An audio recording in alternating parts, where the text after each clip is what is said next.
So hey guys, welcome back to the channel. आज हम लोग पढ़ेंगे चैप्टर 5 अर्थमेटिक प्रोग्रेशन की एक्सरसाइज 5A। और एक्सरसाइज 5A के क्वेश्चन 20 तक के हम लोगों ने पिछली वीडियो में कर लिए हैं। तो आज हम लोग करने वाले हैं क्वेश्चन नंबर 21 से।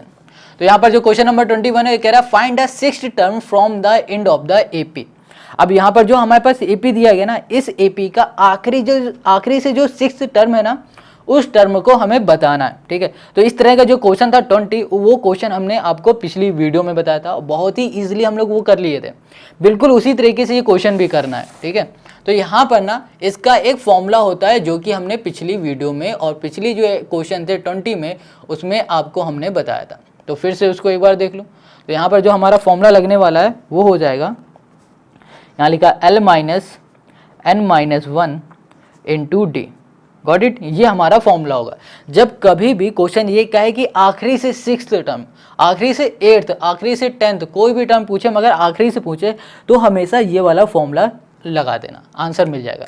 तो बात आती है यहाँ पर L क्या है, N क्या है, D क्या है। तो सिंपल है, जो L होता है वो होता है लास्ट टर्म। लास्ट क्या दिख रहा है, -40, तो यहाँ पर हो गया L-40। Got it. और n क्या होता है, n वो होता है जो टर्म क्वेश्चन पूछ रहा होता है। यहाँ पर क्वेश्चन पूछ रहा है सिक्स्थ वाला ना, तो यहाँ पर n हो जाएगा 6। और d होता है हमारे जो टर्म दिए गए हैं एपी में, उनके बीच का डिफरेंस। 14 यहाँ पर डिफरेंस निकालने के लिए हम लोग करेंगे 14 - 17। ठीक है, हमेशा पीछे वाले से आगे वाले को माइनस कराते हैं। 14 - 17 करेंगे तो माइनस यहाँ पर 3 आ जाएगा। गॉट इट, ये हो गया। अब हमें क्या निकालना है, सिक्स्थ टर्म। ठीक है, from the end, from the end. यहाँ पर हो गया हमारे पास L है जो -40, यहाँ पर माइनस n की जगह पे कर दिया 6 - 1, और यहाँ पर D की जगह में कर दिया -3 इक्वल्स टू -40। अब इसको हम लोग सॉल्व करेंगे तो यहाँ पर कितना आ जाएगा हमारे पास, 5। ठीक है, 5 आ गया। यहाँ पर माइनस कर देते हैं, 40 - 5 हो जाएगा यहाँ पर, और यहाँ पर इंटू में -3। अब यहाँ पर हो जाएगा 5 × 3 करेंगे तो 5 3 से क्या हो जाएगा 15, 15 आएगा माइनस का, तो यहाँ पर होगा -14, और यहाँ पर हो गया माइनस, और यहाँ पर आ जाएगा -15। अब ये जो ब्रैकेट हम लोग खोलेंगे तो ये माइनस माइनस क्या हो जाएगा, प्लस हो जाएगा, तो यहाँ पर आएगा -40। Got it. और ये हो जाएगा माइनस माइनस प्लस, यहाँ पर हो गया 15। अब इसे हम लोग सॉल्व करेंगे तो यहाँ पर आ जाएगा हमारे पास कितना, ये हो जाएगा हमारे पास 25, वो भी माइनस का। ठीक है, तो यहाँ पर जो सिक्स्थ टर्म होगा वो होगा -25, और यही हो जाएगा क्वेश्चन नंबर 21 का हमारा सोल्यूशन। देखो कितना इजी, बहुत सिंपल है। इसी तरीके से हम लोग आगे का क्वेश्चन करते हैं। Question 22 is 184 a term of the AP. Question ने कहा है कि जो ये एपी है ना, इस एपी का क्या 184 कोई टर्म है, ये हो सकता है, ऐसा क्वेश्चन ने पूछा हुआ है कि कह रहा है कि 184 क्या इस एपी का टर्म है, ये क्वेश्चन ने कहा। तो बहुत सिंपल ये क्वेश्चन है। तो इसे हम लोग कैसे करने वाले हैं उसको ध्यान से देखो यहाँ पर पहले हम क्या करते हैं कि एपी को लिख लेते हैं। हमारे पास एपी जो गिवन है, डायरेक्ट उसको हम पहले लिखते हैं। क्वेश्चन 22 एपी हमें दी गई है भैया 3, एपी है यहाँ पर 3, 7, 11, 15, 11 है, और यहाँ पर हमारे पास 15 है। ठीक है, ये हमें एपी दे दी गई है। Got it. अब हमें क्या बताना है, क्या 184 इसमें कोई टर्म है, इसका इस एपी का क्या टर्म है, तो वही हमें बताना है। तो देखो यहाँ पर जो क्वेश्चन नंबर 24 है, उसमें हम लोग सबसे पहले लेट करेंगे। क्या लेट करेंगे कि ये भैया जो 184 है ना, ये इसका कोई टर्म है। तो यहाँ पर लेट किया, let 184 be the n term of the AP. इस एपी का कोई एन टर्म है, ये 184, ये हमने मान लिया। ठीक है, तो यहाँ पर जो हमारे पास एपी है, ये इससे ए निकालेंगे तो ए क्या हो जाएगा हमारे पास 3, और इससे हम लोग डी निकालेंगे तो डी क्या हो जाएगा हमारे पास 4, और 184 हमने कहा है तो 184 हो जाएगा हमारे पास ये। यहाँ पर हम लोग फॉर्मूला सिंपल से लगा देंगे तो ये हो जाएगा हमारे पास a + n-1 इंटू डी। बस इसी फॉर्मूले से हम लोग पता लगा लेंगे। तो यहाँ पर जो हमारे पास दिया गया 184 लिखा, और यहाँ पर दिया गया हमारे 3, और यहाँ पर दिया गया है n, हमें पता है क्या, नहीं पता है, तो यहाँ पर लिख दिया n-1, और d हो जाएगा हमारे पास 4। 184 है, ये प्लस का इधर आ जाएगा माइनस का, तो 100 84 माइनस 3, ये मल्टीप्लाई में इधर आ जाएगा तो ये हो जाएगा डिवाइड में, इक्वल्स टू n माइनस 1 हो गया। अब इसे सॉल्व करेंगे तो यहाँ पर आ जाएगा 181 बाई हो जाएगा 4, और यहाँ पर देखो ये ये 4 से डिविजिबल तो है ही नहीं है ना, ये 1 हमारा माइनस का इक्वल के इस साइड आ जाएगा तो ये प्लस का 1 हो जाएगा, तो n equals to 181 by 4 plus 1 हो गया। अब इसका हम लोग अगर एलसीएम ले लेते हैं तो यहाँ पर आ जाएगा 4, 181 प्लस 4 इक्वल्स टू n, और यहाँ पर हो जाएगा 184 बाई 4 इक्वल्स टू n हो गया। अब इसको अगर हम लोग डिवाइड करेंगे 185 आएगा, ठीक है।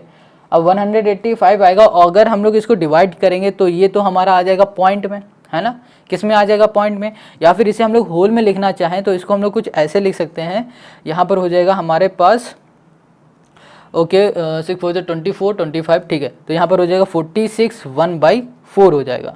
तो यहाँ पर ये हो सकता है, मगर जो हमारी सीरीज चल रही है एपी की वो 3 7 11 15 कुछ इस तरह से चल रही है, ना ही होल में चल रही है, ना ही अगर इसको हम लोग डिवाइड कर देते हैं तो ये आ जाएगा डेसिमल में, तो उस तरह भी नहीं चलेगी।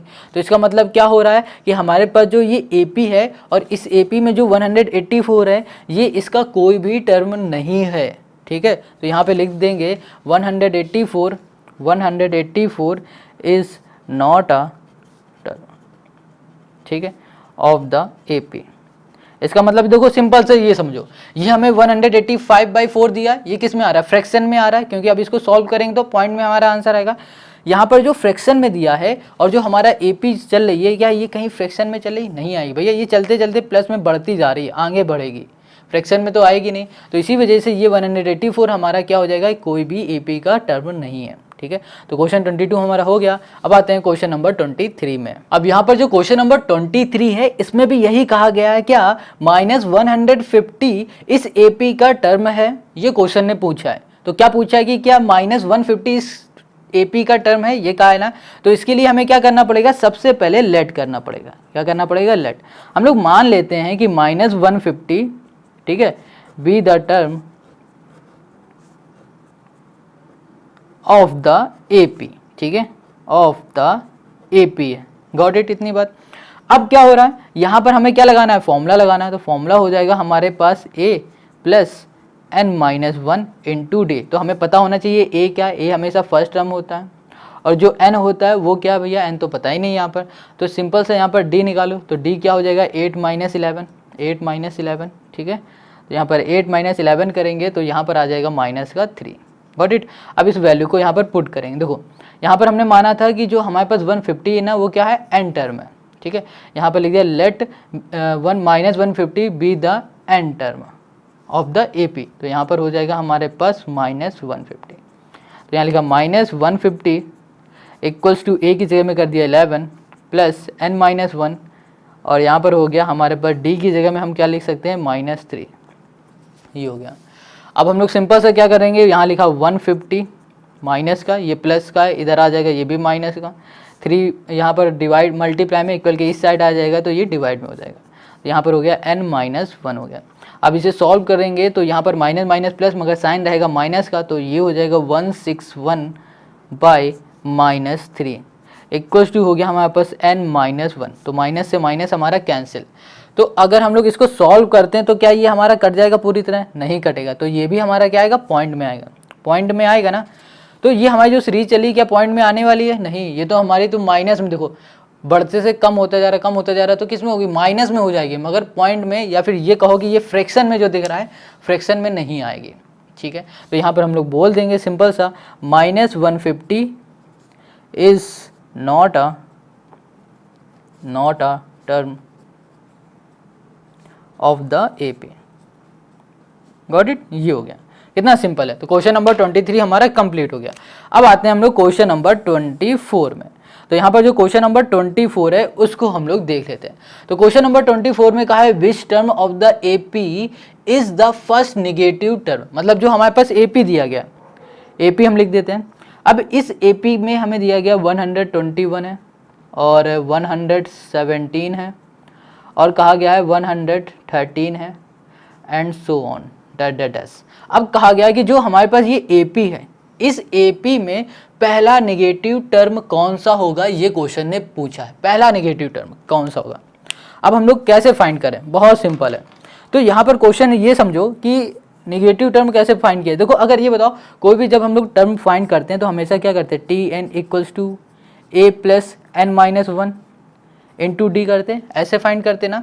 तो हमेशा याद रखो जब भी क्वेश्चन कहे कि निगेटिव पहला टर्म फाइंड करना है तो ये समझ लेना कि जो हमारा होगा ये हमेशा जीरो से कम होगा। तो यहाँ पर ना निगेटिव टर्म की बात की गई, तो निगेटिव टर्म हमारा क्या होगा, जीरो से कम होगा ना, क्या होगा, जीरो से कम होगा। तो हमारा टी एन क्या होना चाहिए, जीरो से कम होगा।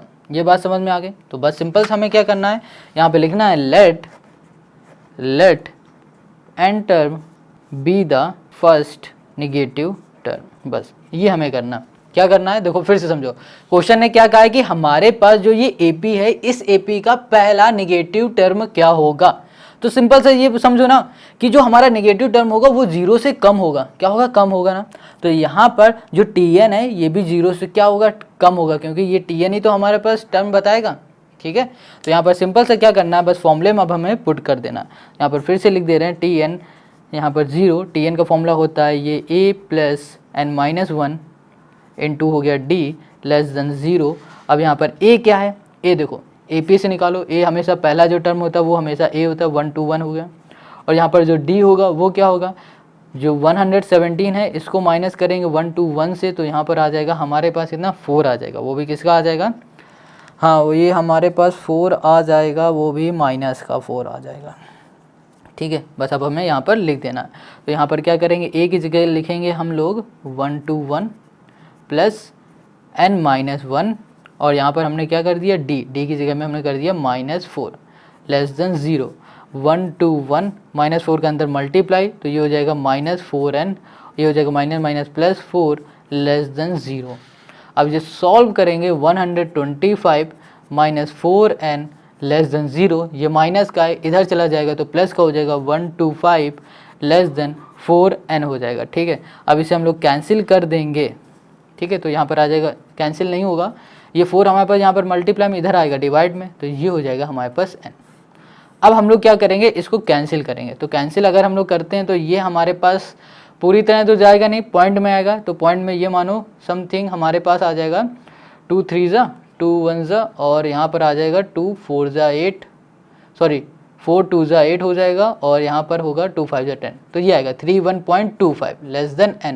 तो इसका मतलब ये हो रहा है कि हमारे पास जो निगेटिव पहला टर्म होगा वो आएगा 32 में। देखो यहाँ पर क्या है, 31.25 आ रहा है, क्या आ रहा है, 31.25। ठीक है, मतलब 31 से ज़्यादा जब भी इस तरह से आए तो एक आगे ले लेना। जैसे यहाँ पर 31 है, यहाँ पर बोल देना कि जो 32 है वो जो टर्म है हमारे पास, ठीक है, will be first negative term. बस यही हमें बताना है और यही हो जाएगा क्वेश्चन नंबर 24 का हमारा आंसर। बहुत सिंपल है। अब हमारे पास जो क्वेश्चन नंबर 25 है ना, इस क्वेश्चन में भी हमें यही बताना है कि जो ये एपी है, इस एपी का पहला नेगेटिव टर्म कौन सा होगा, ये बताना है। ठीक है, क्या करना है कि पहला नेगेटिव टर्म बताना है, बिल्कुल क्वेश्चन नंबर 24 की तरह करेंगे। तो यहाँ पर सबसे पहले हम लोग लेट कर लेंगे nth term be the first negative. Got it. हमने क्या लेट कर लिया यहाँ पर कि जो हमारा n टर्म होगा ना वो हमारा पहला नेगेटिव टर्म होगा। ठीक है, तो यहाँ पर हम लोग फॉर्मूला सिंपल से लिख सकते हैं, टी एन इक्वल्स टू हो जाएगा a plus N minus one into d. तो जो टी एन होगा वो हमेशा क्या होगा, जीरो से छोटा होगा ना, तभी तो नेगेटिव में आएगा। टी एन हमारा क्या होगा, जीरो छोटा होगा तभी नेगेटिव में आ पाएगा। तो हम लोग यहाँ पर लिख सकते हैं टी एन की जगह पे a plus N minus one into d, बिल्कुल क्वेश्चन नंबर 24 की तरह जीरो कर दिया। अब यहाँ पर a क्या है, d क्या है, ये पता लगाना। तो भैया a हमेशा होता है हमारा पहला टर्म जो कि है 20, और d हो जाएगा इनका सब्ट्रैक्शन। इसको और इसको जब सब्ट्रैक्ट करेंगे तो 19 1/4 है, माइनस अगर हम लोग यहाँ पर 20 करते हैं तो हमें यहाँ पर मिल जाएगा -3/4 मिलेगा। ठीक है, तो क्या मिलेगा, -3/4 हमने कर दिया। सिंपल सा इसे उठाओ यहाँ पर पुट कर दो। तो a की जगह में हमने कर दिया 20 प्लस n माइनस वन, और d की जगह में कर दिया -3/4। ठीक है, यहाँ पर ये मल्टीप्लाई में और लेस देन ज़ीरो कर दिया। अब इसे सॉल्व करेंगे तो यहाँ पर हो जाएगा 20, अब यहाँ पर होगा -3/4n, और यहाँ पर माइनस माइनस प्लस यहाँ पर हो गया 3/4, और ये हो गया हमारे पास 0 में। ठीक है, अब हम लोग क्या कर सकते हैं कि ये -3/4n है, इसको हम लोग इधर भेज देंगे तो ये माइनस से क्या हो जाएगा, प्लस का हो जाएगा। तो यहाँ बचेगा 20 + 3/4, और ये हो जाएगा हमारे पास माइनस की जगह पे हो जाएगा +3/4, ये हो जाएगा हमारे पास n। अब हमें क्या करना है, सिंपल सा एलसीएम लेना है। यहाँ पर आ जाएगा 4, 4 2 8, 80 प्लस यहाँ पर हो गया 3, और यहाँ पर हो गया हमारे पास 3/4, ये हो गया हमारे पास n। अब इसे सॉल्व करेंगे तो यहाँ पर हो जाएगा 83/4, और यहाँ पर देखो ये मल्टीप्लाई में इक्वल के इस साइड आ जाएगा, तो 4 ऊपर चला जाएगा, 3 नीचे आ जाएगा, तो ये हो जाएगा हमारे पास n। 4 से 4 कैंसिल, तो यहाँ पर हो गया 83/4। तो यहाँ पर फिर से देखो, अब हमें क्या करना है, माइनस का बताना है। तो माइनस के लिए सिंपल सा इसको पूरी तरह डिवाइड कर दो। तो डिवाइड करेंगे तो 3 से जाएगा, 3 2 जा 6 हो जाएगा, और यहाँ पर बचेगा हमारे पास 23, 2 और 3 से करेंगे 3 7 जा 21, फिर से यहाँ पर आ जाएगा, तो हमारे पास कितना बच जाएगा, यहाँ पर हो जाए 21 2, तो यहाँ पर 3 6 जा 18 एंड सो ऑन, इसी तरह चलता रहेगा। ठीक है, आगे भी कहीं जाके कट जाएगा, पूरा हमें काटने की ज़रूरत नहीं, बस हमने ये देख लिया कि ये कहाँ पर आ रहा है, 27.6, मतलब 27 से थोड़ा सा आगे। सिंपल से हम लोग लिख देंगे यहाँ पर 28। ठीक है, तो यहाँ पर हो जाएगा 28, जो टर्म होगा हमारे पास वो होगा B the first negative term. बस यहाँ पर हमने बता दिया कि जो 28th टर्म है ना, वो हमारा पहला नेगेटिव टर्म है। बस यही हो गया क्वेश्चन नंबर 25 का हमारा सॉल्यूशन। समझ में आ गया, बहुत सिंपल क्वेश्चन है। आई होप आपको सारे क्वेश्चन समझ में आ गए। इस वीडियो में हम लोग क्वेश्चन 25 तक ही करेंगे, बाकी क्वेश्चन हम लोग नेक्स्ट वीडियो में करेंगे, और नेक्स्ट वीडियो की लिंक आपको डिस्क्रिप्शन में मिल जाएगी। अगर वीडियो अच्छी लगी तो दोस्तों के साथ शेयर ज़रूर करना।